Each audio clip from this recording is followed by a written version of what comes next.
Amanhã o Plano Real vai completar 20 anos. A implantação da moeda controlou a inflação no país. Mas agora o real enfrenta uma nova fase de desafios. Natália está prestes a completar 20 anos. Faz aniversário junto com o real, a única moeda que viu circular pelo país. Para a Natália, a época da hiperinflação entre o final dos anos 80 e o início dos 90 é apenas uma história contada pelos pais. É complicado. Um dia ver um celular por R$1.000, no outro dia R$1.500. Desde 1942, 6 moedas diferentes circularam pelo Brasil. As mudanças foram todas motivadas pelo combate à inflação. Cortava-se zeros, carimbavam-se as cédulas antigas e criava-se um novo nome para o dinheiro.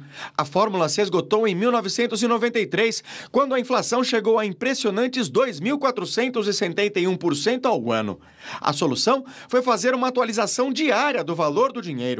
O governo criou a Unidade Real de Valor, a URV, que correspondia a $1. As mercadorias passaram a ser negociadas em URVs, até que no dia 1º de julho de 1994, 2.750 cruzeiros reais passaram a valer R$1. Esse colecionador, que acompanhou toda a transformação da moeda, se lembra do efeito positivo da simplificação do valor do novo dinheiro. Antes era uma conta fácil de fazer, era só desprezar os 3 últimos zeros, né? Como mudou para 2.750, isso psicologicamente também ajudou a moeda a se viabilizar.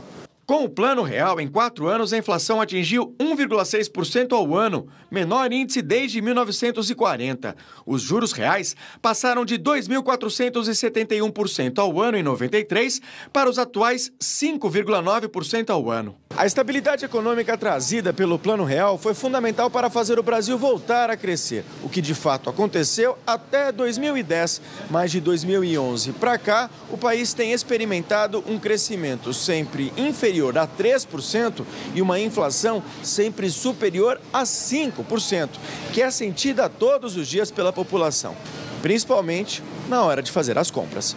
Até aumentado um pouco, sim. Deixa uma, leva outra, é o jeito, porque realmente as coisas andam muito caro.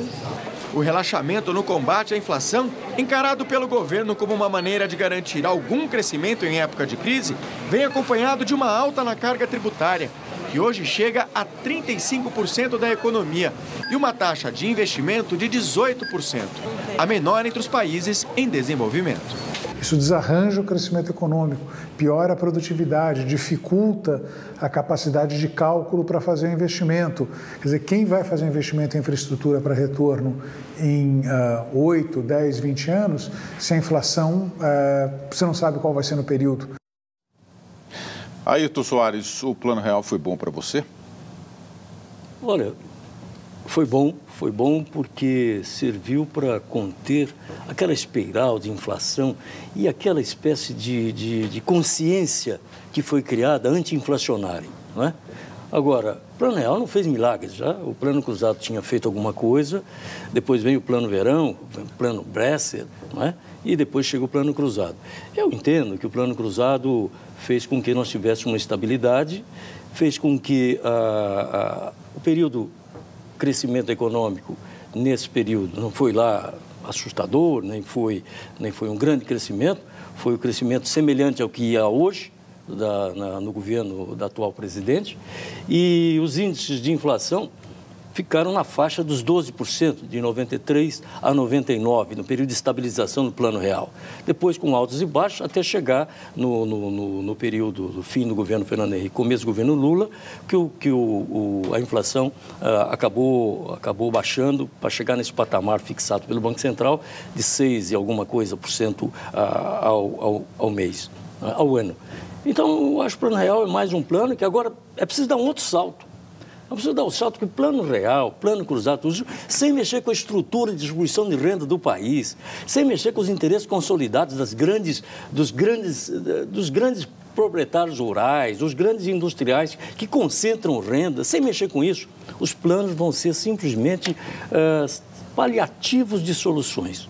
Se você não mexer com essa estrutura, a fiscal, a econômica em geral, a política, você não vai mudar o país. E aí, Vira, concorda? Eu acho que tem de ser destacado alguns pontos aí. No final dos anos 70 é que a inflação dispara no Brasil, especialmente aí no início do governo Figueiredo, em 79. Ela começa a chegar a 3 dígitos por ano. E aí começa no governo Figueiredo, entre os anos 80, a inflação vai disparando. O Brasil suspende o pagamento da dívida externa e tal. E aí começa a mania brasileira de querer reventar a roda. Fracasso em cima de fracasso. O plano cruzado queria congelar os preços e salários. Algo que não deu errado no mundo inteiro, mas ia dar certo no Brasil.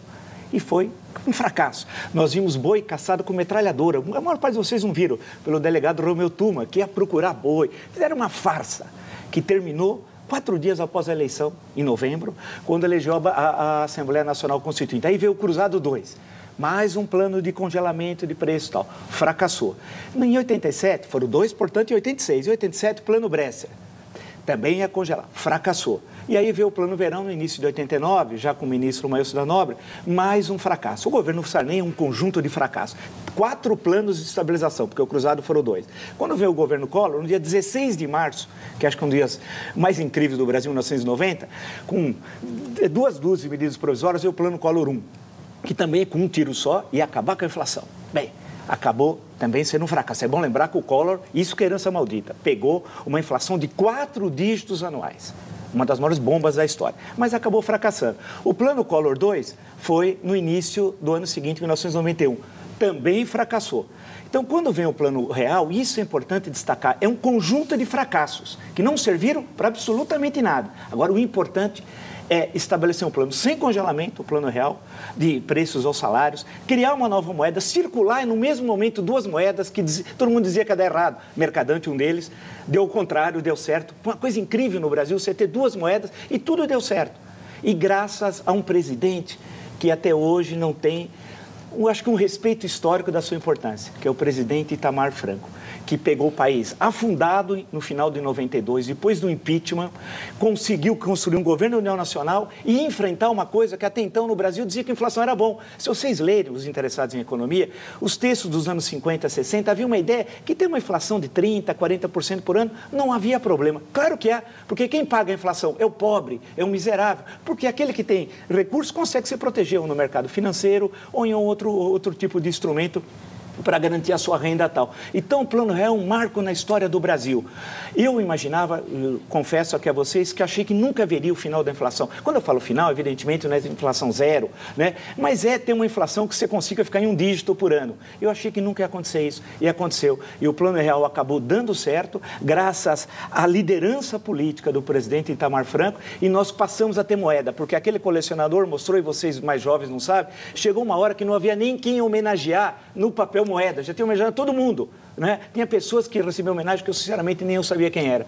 Então foi uma vitória histórica. Eu acho que a história do Brasil do século XX, um dos seus marcos é o Plano Real.